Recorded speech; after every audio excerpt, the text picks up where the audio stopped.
오늘 본문에서 예수님께서는 여전히 관정 안에 계십니다. 그리고 빌라도는 관정 안과 밖을 드나들면서 관정 안에서는 예수님의 소리를 듣고 관정 밖에서는 유대인들의 소리를 들으면서 자신에게 주어진 이 골치 아픈 문제를 어떻게 해결할지를 고민합니다. 그래서 첫 번째로 빌라도는 절기 특별 사면을 통해서 죄 없는 예수님을 유대인들의 큰 반대 없이 슬쩍 풀어주려고 합니다. 그것이 그들이 거부하고 불편해하는 예수님과는 아주 대조적인 살인범 바라바를 놓고 예수님과 바라바 둘 중에 누구를 놓아줄 것을, 이 6월절에 누구를 특별히 사면할 것을 제안했을 때 밖에서 사주를 받은 유대인들은 바라바를 놓아달라고 소리를 칩니다. 아마 빌라도는 그 상황에서 아마 뒤통수를 맞는 느낌이 들었을 거예요.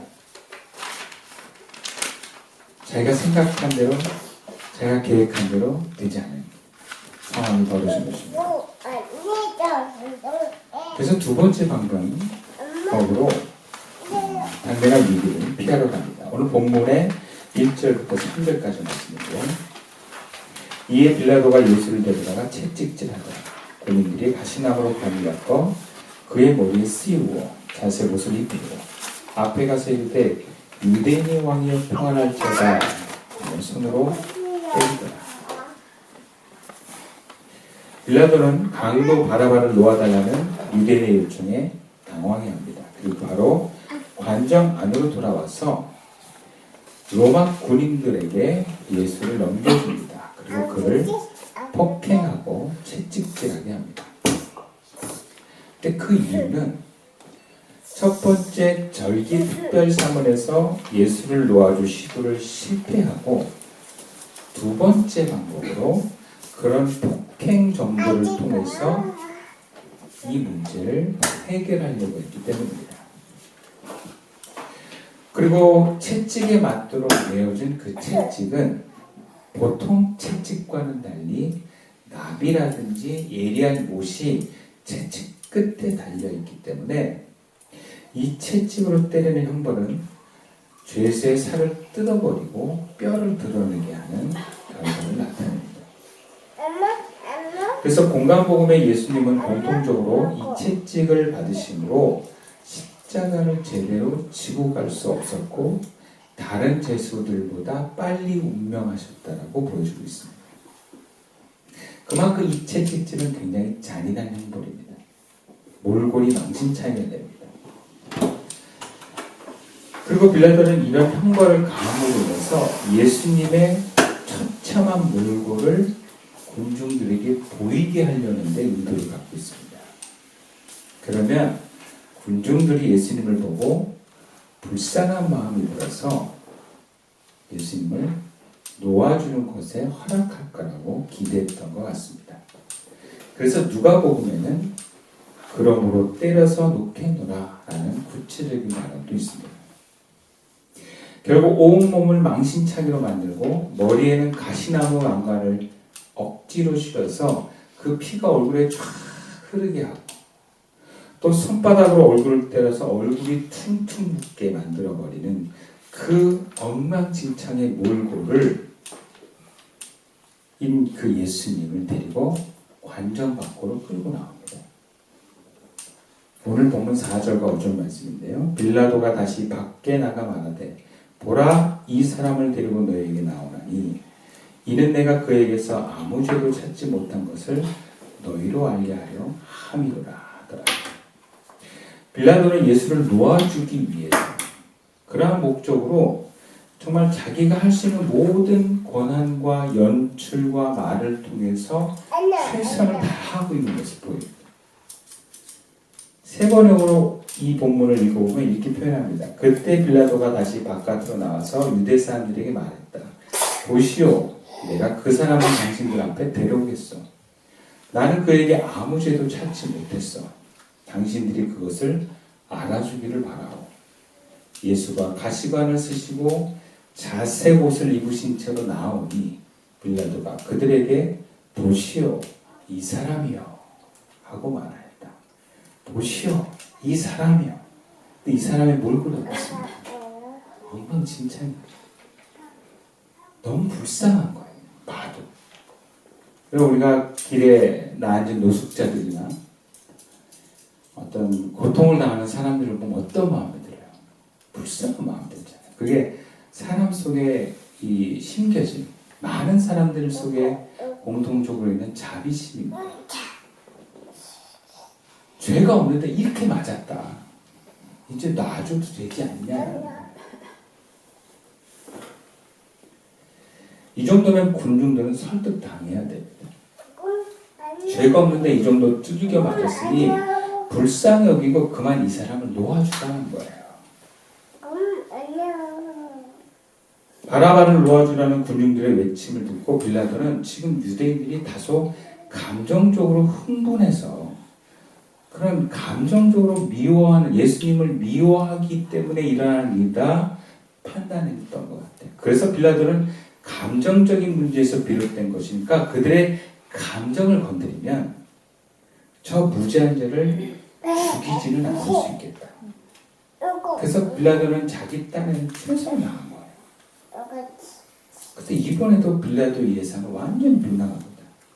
아니 어쩌면 그 순간 군중들은 그 처참한 광경에 설득은 좀 됐던 것 같아요. 바라바를 놓아달라고 소리질렀던 군중들이 그 상황에 조용해집니다. 그러니까 예수님의 몰골을 보니까 말이 안 나오는 거예요. 죽여라가 죽여라가 안 나오는 거예요. 그러자 뒤에서 사주한 대제사장들이 그들의 수족과 경비들과 함께 나타납니다. 직접 앞에 서는 거예요. 그들은 이제 노골적으로 예수를 보고 죽이라고 외칩니다. 또 로마의 가장 극형인 십자가형이 못 박아 죽이라고 외치고 있습니다.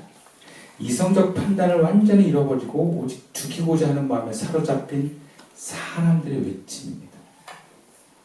자비심이 없는 사람들의 모습이에요. 이들은 지금 미친 사람들, 마귀에게 완전히 사로잡힌 사람입니다.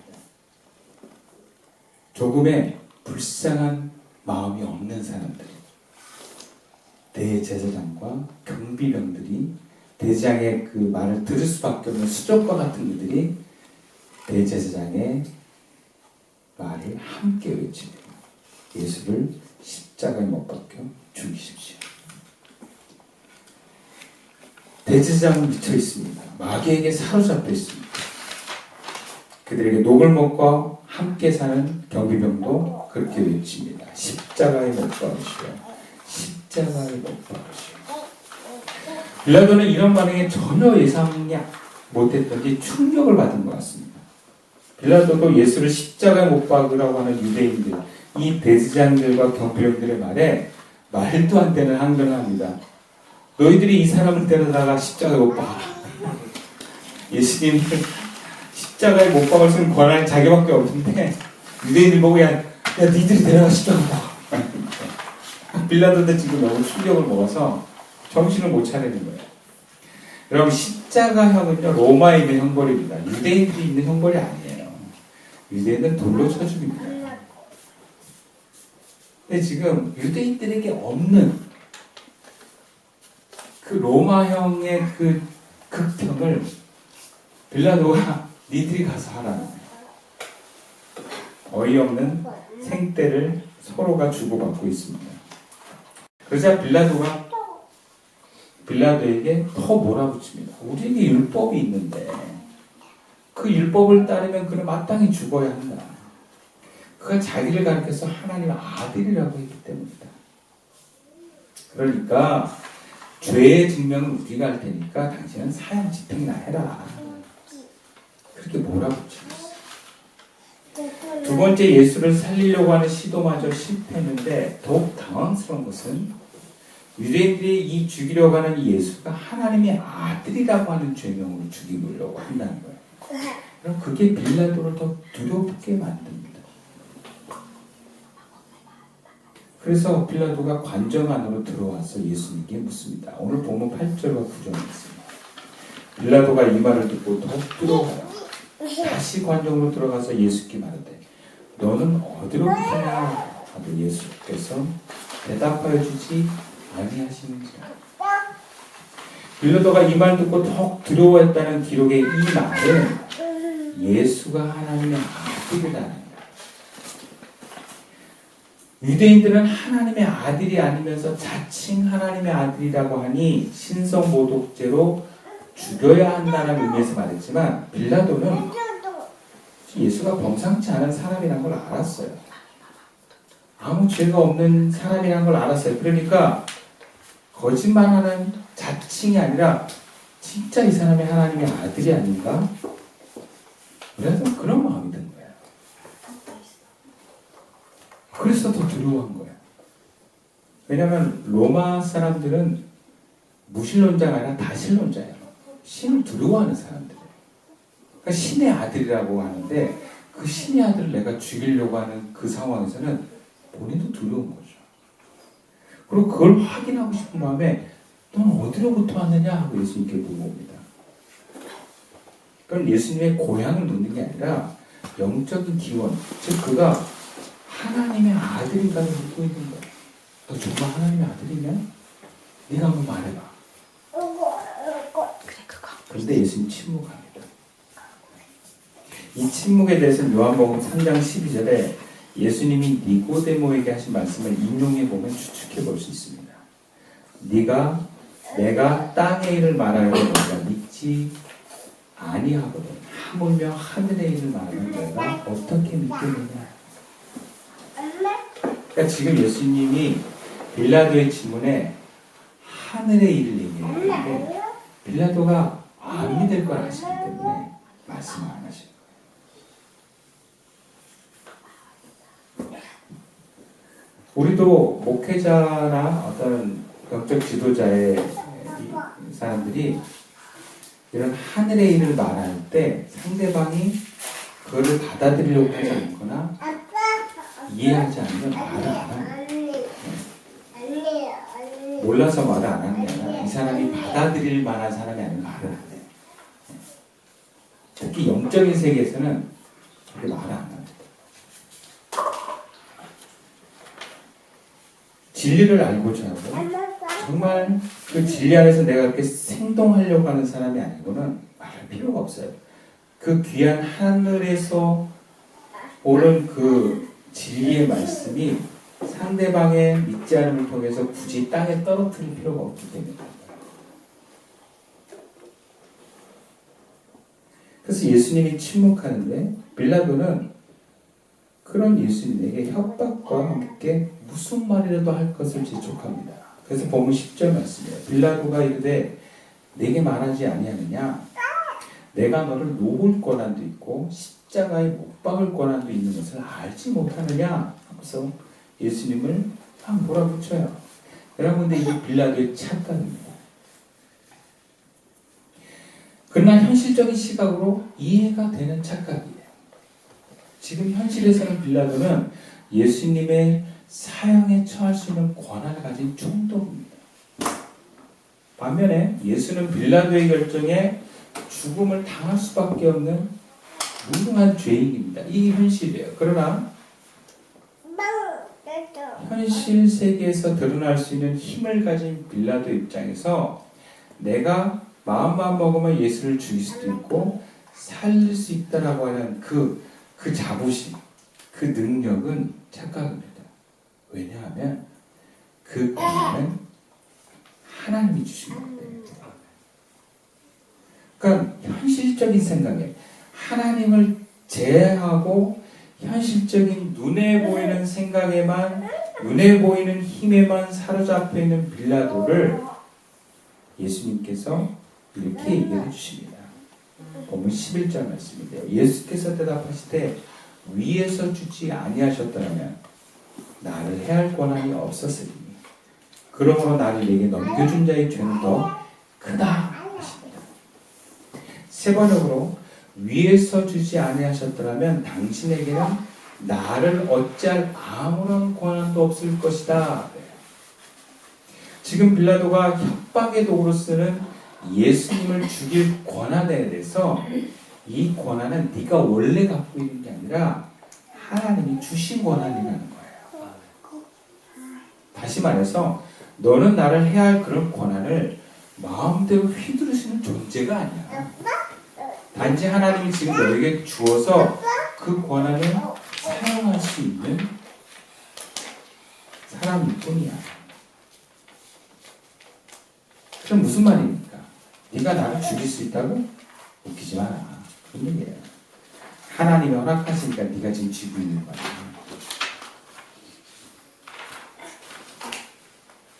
그러면서 이렇게 말씀합니다. 11절 하반절에 그러므로 나를 당신에게 넘겨준 자의 죄는 더 크다. 그래. 죄가 더 크다. 지금 이 상황은 죄로 흘러갈 수 있습니다. 예수님을 빌라도에게 넘겨준 자가 누굽니까? 가야바야.